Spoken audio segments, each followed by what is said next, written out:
Majesty. Majesty, wake up. It's almost time for you to go to the stables. Remember, I know it's been a long sleep and you looked so tired, but you need to visit the Elven Kingdom today. And in order to do that, you need to go to the stables and get your dragon. But you still look so tired. Here, let me help you up. There we go. Now that you're sitting up, you can keep your eyes closed for a few minutes. Let me get the body brush. It should help you wake up. There. I'll just do nice, gentle strokes, starting at the base of your neck, going down each arm, carefully stroking to wake up all the sensors in your skin. I'll go down your chest and stomach, all the way down your legs, brushing out all worries of the day to come, and waking up all the cells in your body, getting the blood flow, and waking you up, slowly becoming more vigorous with each brush, with each stroke, invigorating you, getting you ready for the day.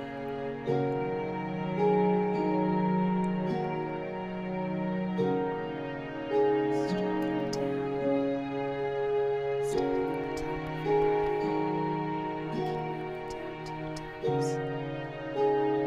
Soft, pressing your body brush. Now brush your hair. You can still keep your eyes closed. Start getting you ready before you're even completely awake yet. Brush your hair back off your face. Give you space to breathe.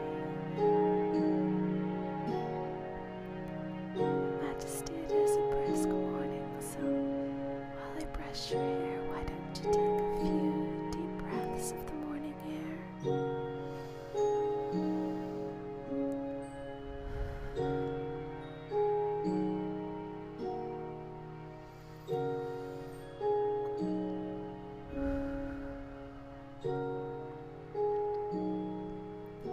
There's nothing like cool, clean air to revitalize your lungs and wake you up. Majesty, I'm going to get a tub of water so you can wash your face. Here. It's a little bit cool to help you wake up, but not too cold. It should be comfortable. I'll need you to open your eyes for this one. Your Majesty, this tub right over here. You can wash your face in this.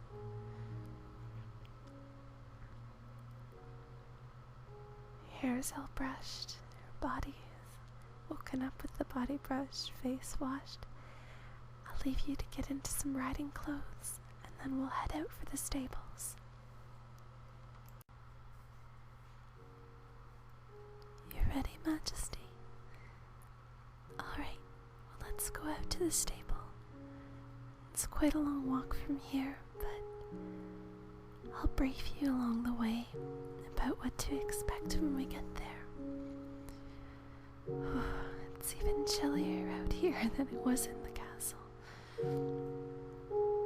Alright, so I know you're very familiar with all of this, but since we have such a nice long walk on the way, I'm going to rebrief you about dragons, the various classifications and types. Once we get to the stable, I'll go over each one individually because, well, as the ruler of Faerieland, you have a wide selection. So dragons, or at least your particular group of dragons, are divided into 4 classes. Firstly, there is the basic class. These are divided into colors and are mostly classified by the type of material or substance they breathe.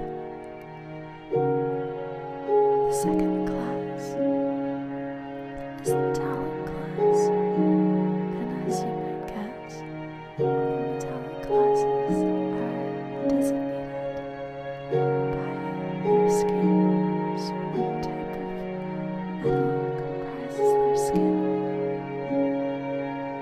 The third class of dragon is the elemental class. The elemental class are affiliated with various elements such as earth, water, fire, air. The final class is the imperial class. These are the 3 national dragons of your kingdom. Only you are permitted to ride these, and they are largely used for ceremonial purposes, such as parades, and visits to other kingdoms such as these. However, today's visit is not as formal as some others, so you have the option of any dragon class you choose. To go over it a little more specifically, each class is accustomed and used to and best used for certain types of voyages and certain types of tasks, I guess. The basic class is the most well-rounded.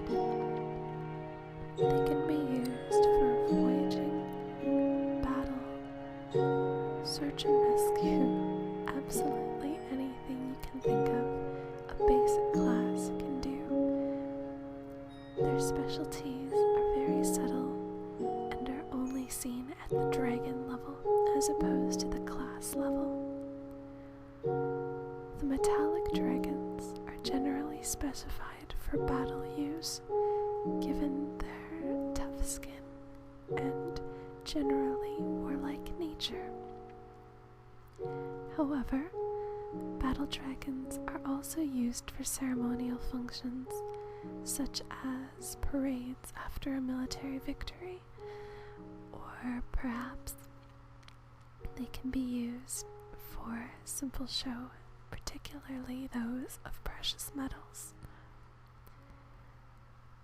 The elemental class is used for battling and voyaging equally, and like the basic class, they are more specialized at the dragon level. For example, if you wanted to go underwater, you would not ride a fire dragon to do so. It is the terrain that specializes these dragons. Finally, the imperial class is used almost strictly for ceremonial functions. Since these are the national treasures of your people, you don't want to send them into battle and get them killed. So, these ones are strictly reserved for things like parades and royal functions. You can almost see the stables in the distance. Look how far away your castle already is. The stables naturally have to be far removed from the city itself because of the nature of its inhabitants. Dragons, although tamed by your best trainers, are still largely wild creatures, ever decide he didn't like civilization anymore, it would be quite the hazard to have them close to your people. Hence the long walk, Majesty. But I hope you've enjoyed this little informative account. And here we are. The stable master will lead you to the stables, but don't worry, I'll come with you and go over each dragon individually so that you can have a basis for your selection for today's journey. Your first option, Majesty, is the red dragon. Red dragons are bold, majestic creatures, often horned. They're very muscular and strong, suited for long voyages and lengthy battles. As the redness suggests, they are of the fire-breathing variety in the basic class. They look the most like lizards, with the horns, almost beards and manes, as well as the spikes over their wings and tail. This dragon is wild, but ready to do anything with all of its energy. Your second option is the blue dragon. Blue dragons are also of the basic class. However, they are much more delicate and bird-like compared to their more lizard-like red dragon cousins. The blue dragon's scales are much more smooth, and they fit together almost like plate armor. We need to get a special saddle out for you to ride a blue dragon, because for one thing, with their scales fitting together so closely, there's less of a space for you to sit. They're very slippery in comparison. Also, because they are of a frost-breathing nature, they tend to be a little bit cooler than their fire-breathing cousins.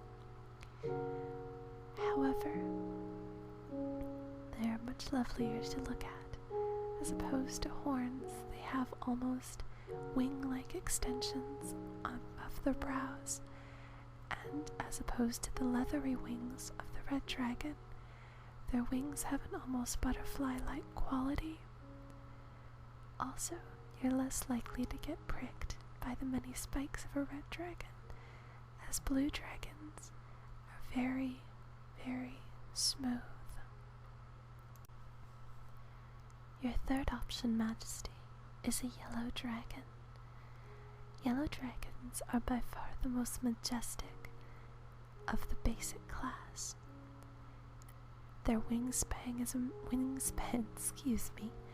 immense, and they can go for long distances in much shorter time than the other two of the basic class, or the other three as well, but certainly more than the other two we've already covered.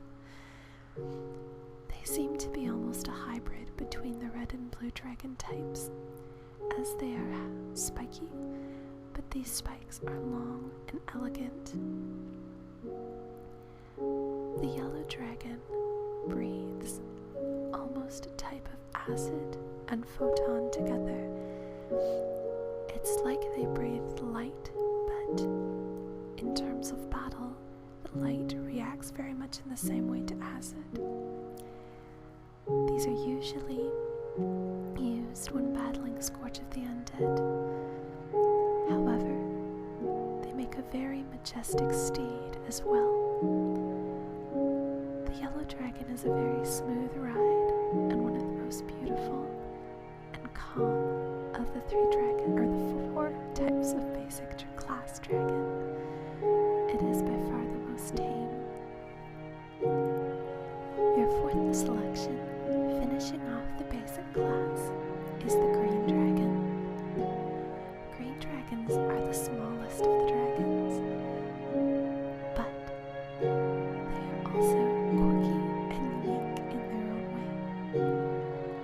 Their wings are very similar to a red dragon's. However, they aren't as strong looking. They have a more delicate feature to them, almost like a bat's wings. They tend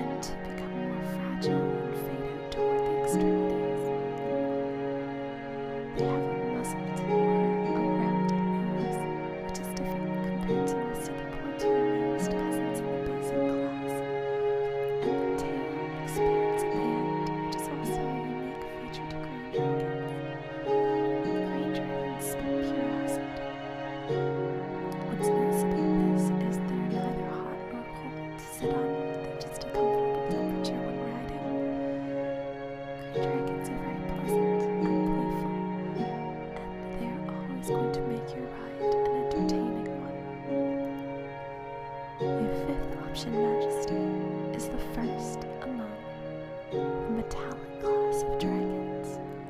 This is a gold dragon. It's almost hard to look at in the direct sun, as it reflects so much light and shines so brightly. This is a truly majestic steed, worthy of the ruler of Faerieland. In terms of appearance and structure, a gold dragon is very similar to a red dragon. Instead of the red, leathery scales, however, bright, shining gold scales fit together like plate mail, perfectly shining in the light on this beautiful dragon. It's highly muscular and also rigid and very, very disciplined, so whatever you command this dragon to do, it will do instantaneously and without any kind of resistance. This dragon is trained for battle, and so it's used to following every command as if its life depended on it. The gold dragon is at once an elegant and dependable ride. Your next option is the silver dragon, second dragon in the metallic class. The silver dragon is very similar to the blue dragon, just as the gold dragon is similar to the red. This metallic class dragon is more streamlined than its gold cousins. In that sense, it is close to blue. Its spikes, however, have flesh between them and can bend, which means that the silver dragon is much easier to sit on and ride astride than the gold dragon.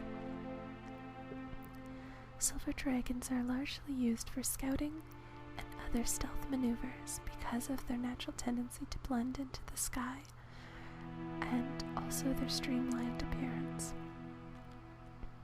Silver dragons, although just as dependable as a gold dragon, tend to be a bit more tricksy than their gold dragon counterparts because of the nature of their work.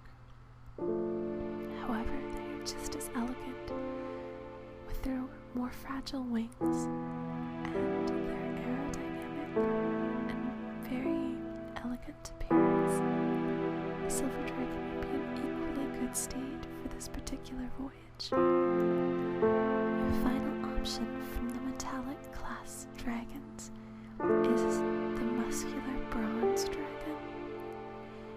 If you imagine the silver dragons to be the stealth operatives and the gold dragons to be the flaming captains of the army, the bronze dragons are the cavalry and the infantry.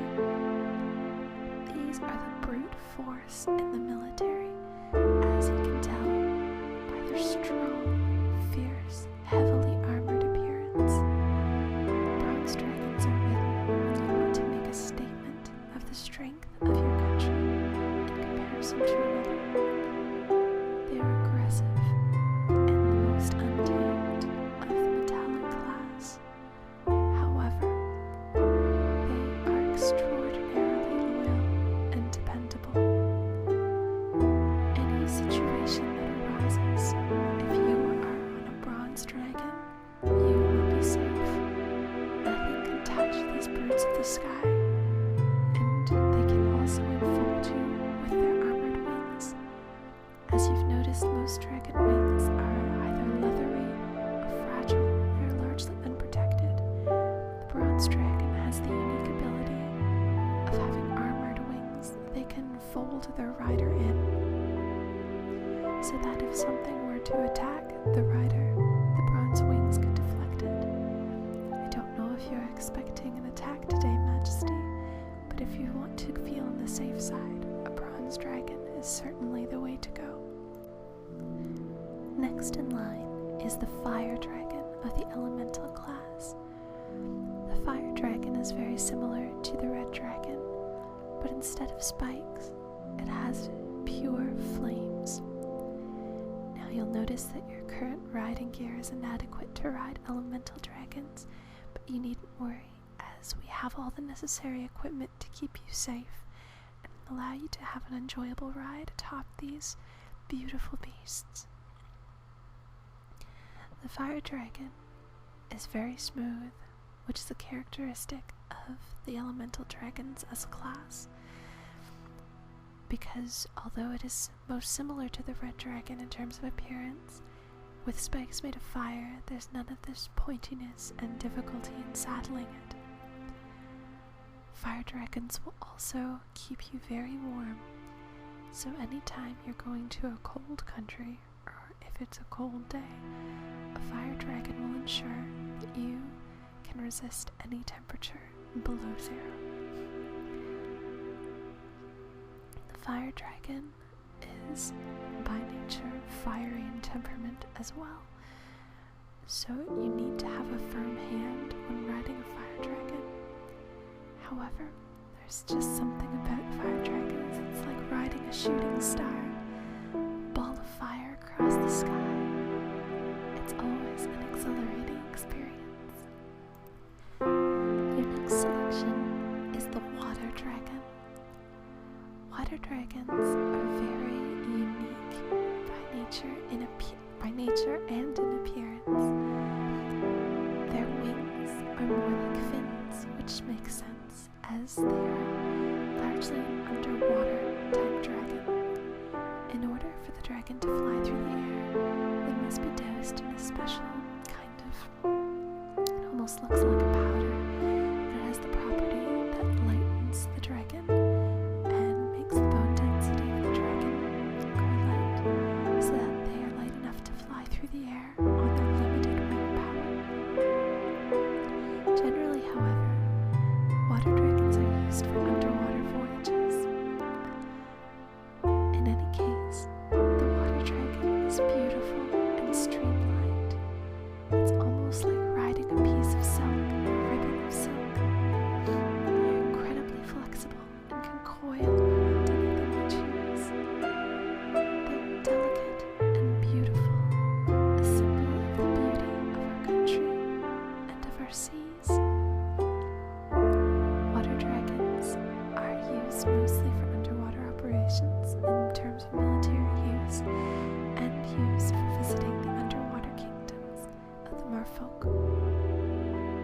However, if you want to ride something beautiful and elegant beyond description, they can also be used for over water and over earth, essentially air voyages as well. Next in the elemental class is the air dragon. Air dragons are like a more muscular breed of water dragon. They are unique in the sense that they do not have wings. Their power is to control the air around them, as opposed to using wings to fly. This allows the air dragon to move incredibly quickly as they control the currents around their body. They, like the water dragons, are very streamlined and can go incredibly fast. I cannot stress how quickly you can move on an air dragon. They are horned like the red dragon, but their spikes, like the gold dragon, have flesh between them, which makes them bendable and easier to saddle than the red dragon. The air dragon is elegant, but it is also a trickster. It loves doing loop-de-loops in the air and incredible acrobatic tricks while flying. So if you want a very exciting and entertaining ride, an air dragon is certainly the way to go. Rounding out the earth dragon, I just spoiled the surprise. Rounding out the elemental class is the earth dragon. The earth dragon is, by nature, most comfortable on the ground. But, like the water dragon, the powder can be used to enable it to fly. The earth dragon, like the earth it represents, has a quiet, majestic beauty. Its scales are only in appearance wooden, but are actually much more similar to stone. This can have a downside and an upside. The downside, it's very cold when you first sit on it, but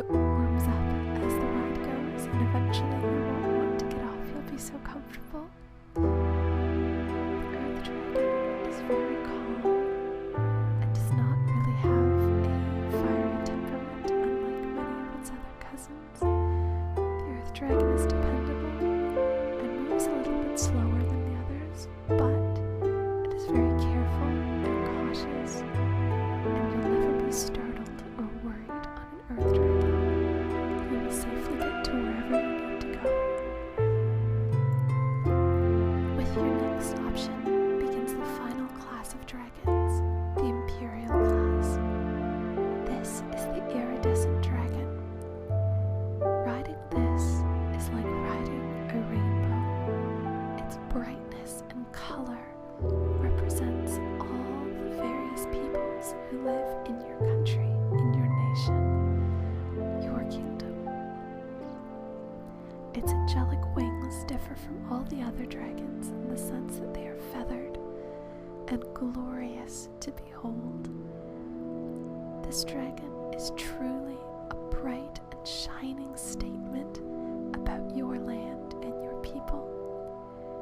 Because it's used for ceremonial purposes, this dragon is used to making flourishes as it flies, and it always wears a proud expression. This dragon is really a statement. If you want to ride this dragon today, be prepared for crowds of people awed by your presence in amongst them. The iridescent dragon has to be one of the most beautiful options you have today. Next in the Imperial Dragon class is the Crystal Dragon, also known as the Prism Dragon. The Crystal Dragon is like a more elegant cousin of the Iridescent Dragon. It is streamlined and smooth, and its spikes act like prisms in the light, so you get this multicolored reflection. Instead of a shadow, it's like your shadow is a rainbow as you fly. The Crystal Dragon is also used to parades, however, in ceremonial functions. That being said, it's a little less flamboyant, a little less in your face than the Iridescent Dragon. It embodies the upper class of your peoples and the majesty of the palace. The Crystal Dragon, however, still will attract crowds just because of its beauty and incredible elegance as it soars through the air. The Crystal Dragon is a smooth ride, but you still have to be prepared for its flourishes, and as always, that proud expression it wears on its visage. Your final option is the national treasure of your nation, the Fairy Dragon. The Fairy Dragon is unique among the ceremonial dragons in the sense that it does have a history of being used for battle. The Fairy Dragon is the dragon of magic. It can use, I wouldn't call them spells, but it can manipulate all the elements around it and pluck the webs of magic that encompass and surround all the kingdoms. Thus the merry dragon, it is a merry dragon, but the Fairy Dragon is at once practical and splendid. Its wings are very much like your own in terms of consistency and color. All of its spikes, although it has a history of being used for battle, are ceremonial now, with the flesh enabling them to bend. The Fairy Dragon is colorful like the Iridescent Dragon and delicate like the Crystal Dragon, making it a perfect hybrid, a combination of everything all the other dragons represent. There is a reason why this is the national treasure, and in riding this beauty, everyone will know that you are the ruler of Faerieland. So, Your Majesty, out of all these dragons, which one do you want to ride? Alright, let's get you outfitted. The stable hand will prepare the dragon of your choice.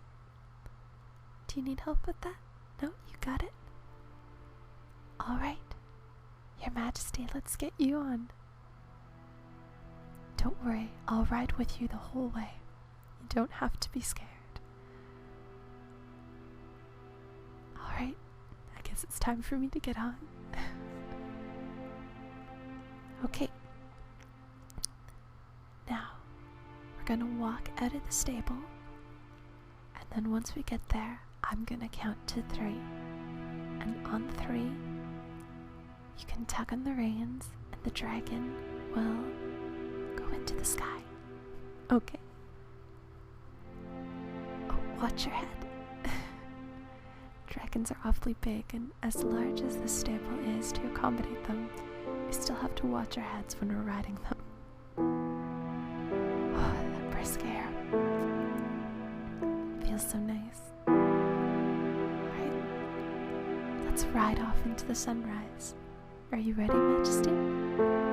Okay. 1, 2, 3. Oh, Majesty, isn't it exhilarating? Riding a dragon. Even though I've accompanied you on many trips such as these, it's still always so amazing to ride a dragon. It's something one of us servants can hardly imagine. Something so exciting. Oh, and the world is so beautiful from up here. Look, Majesty, you can see your palace. Look how quickly it's fading into the distance. Travel by dragon is certainly one of the most efficient in the 9 kingdoms. Look, you can see all the divisions between the kingdoms as well. Over there in the distance, you can see the mountains of the Dwarven Lords. And to your right, you can see the oceans, and underneath is the Mer Kingdom. You see way over there, those are the forests of the Elven Kingdom. That's where we're headed today, Majesty. In fact, I haven't really briefed you much on what we're going to do. The major part of our visit, as part of our tours of the kingdoms, is to visit the Elven Palace. There you will meet the Elven King, who is hosting a banquet in your honor. So, a lot more of that elven bread, that wonderful, delicious elven bread, is on its way. We're also going to walk through the cities and take a flying tour of the country, or of the capital city of the elves. We'll kind of take a flying tour of the country just by flying over it. Oh my goodness, we're already almost there. It's amazing how quickly dragons can fly. The Elven City, or rather the Elven capital, is like a giant spire and waterfall emerging from the forest. See, you can start to see it now.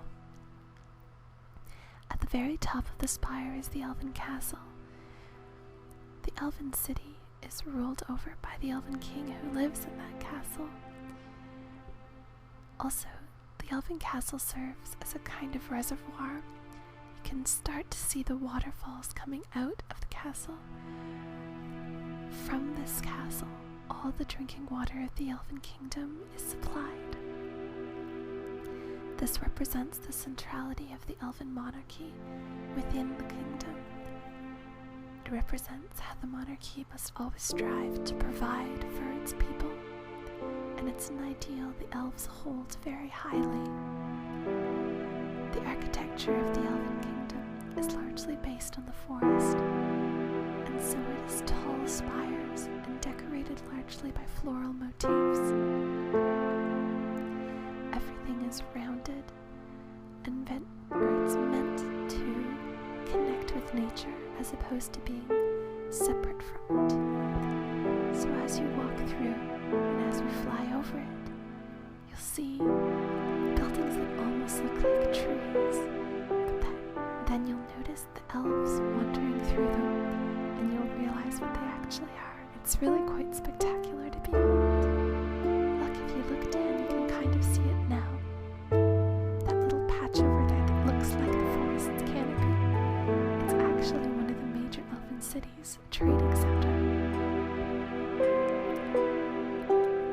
there's the capital. Now the palace is in full view in the spire. It's one of the few capital cities that's built on the mountain. So, this is one of the many reasons we went by dragon today. We'll actually land at the palace, as opposed to having to climb up the mountain, which would take a lot of effort and time. There. Alright, the dragon's ready to land. We're just above the castle now.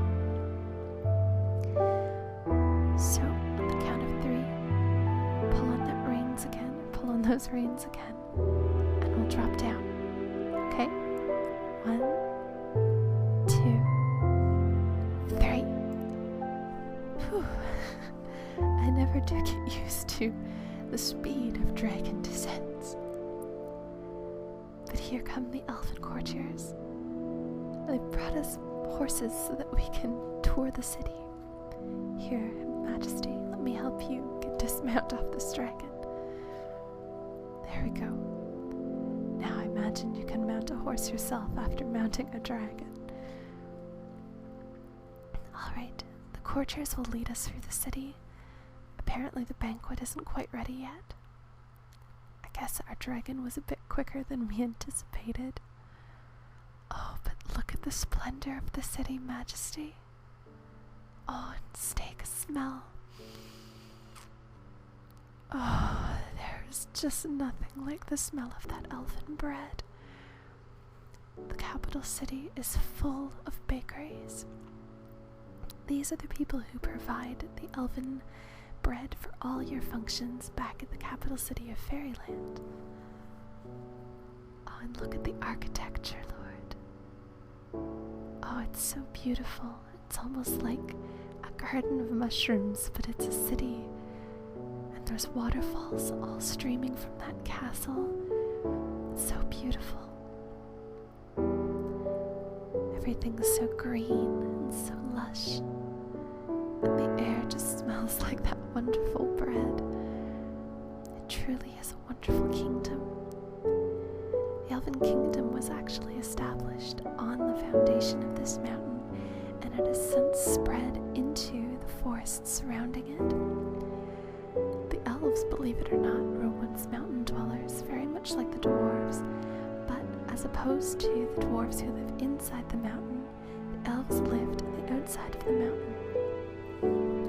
However, as they moved on in their history, they realized that it's very difficult to cultivate plants, and they were having a lot of food shortages, so they eventually moved downward into the surrounding forests.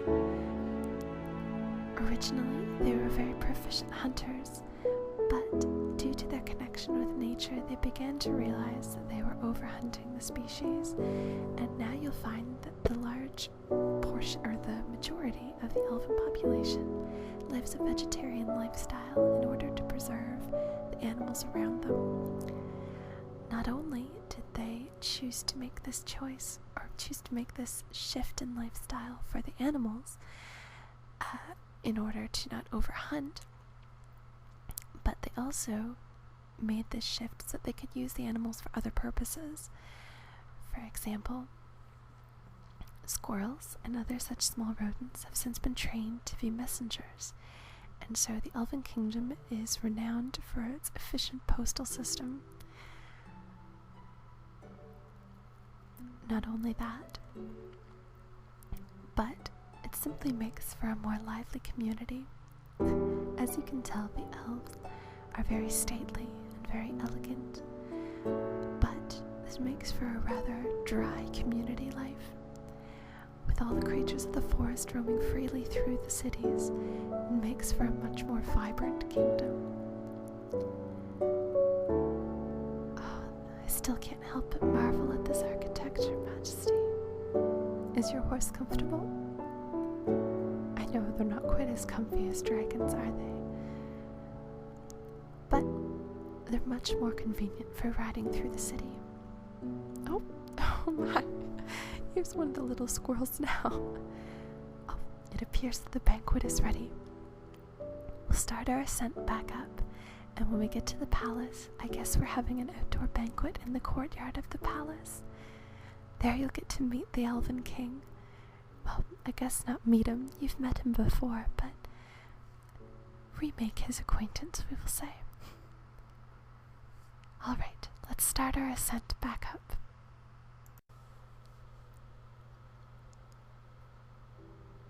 Oh, Majesty, look at this beautiful banquet. They have all the fountains going, so there's water everywhere, and you can see the sun starting to set, so it's glittering on the water, makes it look like fountains of gold. And look at all this incredible food. Oh, wow. The elves may be stately, but they sure know how to cook. Just smell all the different kinds of bread. Look, they have a table dedicated entirely to varieties of bread. They've used tons of different herbs, spices, cheeses, and nuts and berries to infuse their creations. They have so much variety. But look, not only that, they've got salads made from the local plants. They even brought in some meat. You know, not all the elves are vegetarian, and there are still some who follow the old ways of the hunter or huntress. And the elves, these elves, do have some incredible cuts of meat. Of course, this is game as opposed to the herds of the dwarves. But oh, just look at it all and smell it. This is incredible. Majesty, you can take your seat at the Elven King's side. Look up there. I'll go with you. I'll be on your left. Oh, Majesty, look. They've even brought in the juices from the orchards of your kingdom as a little bit of home. How thoughtful. Oh, wow, and look at these desserts. Ice creams, shaved ice, pies, cakes, rice pudding, other kinds of pudding. Majesty, there are some things that even I'm not familiar with, and all kinds of ethnic elven delicacies. Oh my goodness, Majesty, what would you like to eat first?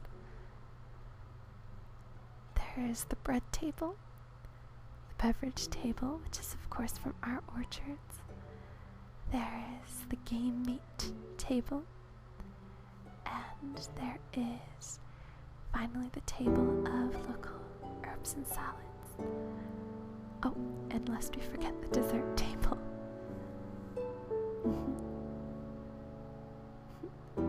I'll go get all those things for you. I'll be right back. There, a full plate for the ruler of Faerieland. Oh, I can have some too. Alright, I'll go get my plate. And then let's eat. It's been a long day. Oh, everything tastes so good, Majesty. Oh, it's so wonderful. I'm so thankful that I can accompany you on these tours. It's always so nice to get to see the world, even though I'm not a ruler like you. Oh, and watch. The elves are performing one of their native dances. They're so...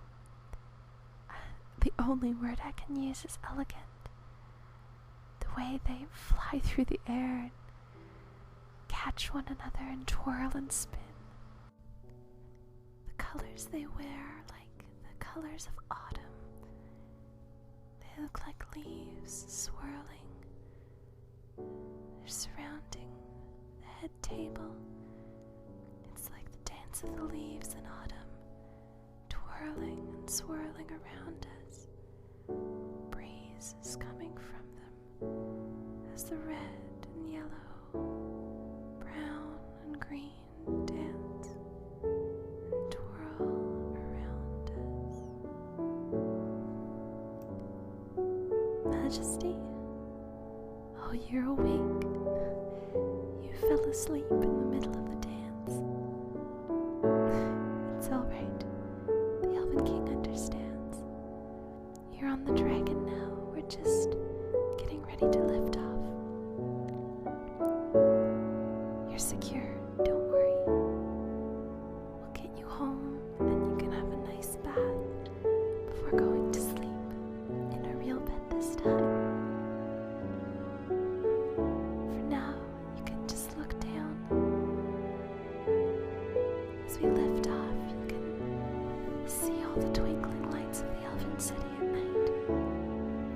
Just because they're in tune with nature doesn't mean you can't have a beautiful light show for their ruler as you fly away.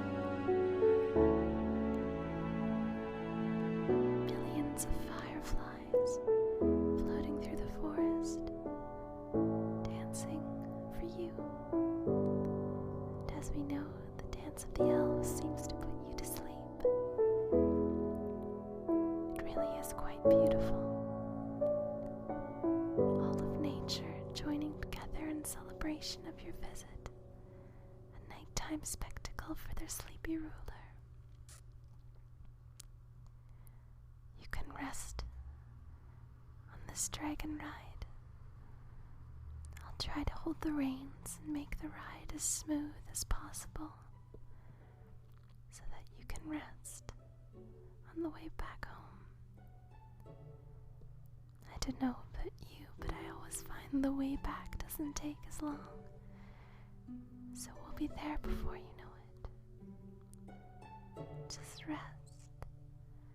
Close your eyes and breathe in the sweet night air. Cleanse your body as you prepare to go to sleep at home. Looks like you fell asleep again, Majesty. The dragon dropped us off, and the stable hand flew him back home. You're in your bathroom, the royal bathroom now, in your marble bath. I'm not the only one here with us, as you can feel, I'm sure, with servants washing your hair, cleansing your body. Close your eyes, Majesty. Fitful sleep won't do you any good. If you keep waking up like this, you won't have much of a rest before you go to the Mer Kingdom tomorrow. The water's warm and soothing. It's the perfect temperature for you, just how you like it. Milk has been added to the water, silkening your skin. It feels soft against you. These servants have been trained in the arts of massotherapy and in the simple joys of a spa. So let their delicate fingertips do the working for you. Close your eyes and bask in the glory of a relaxing bath before bed. Let yourself feel weightless in the water, buoyant and resplendent. You can almost feel your skin getting softer and softer with every gentle touch of the servants scrubbing and massaging you. With every second you stay in that glorious silky bath, all the tension flows away with all the dirt from the ride.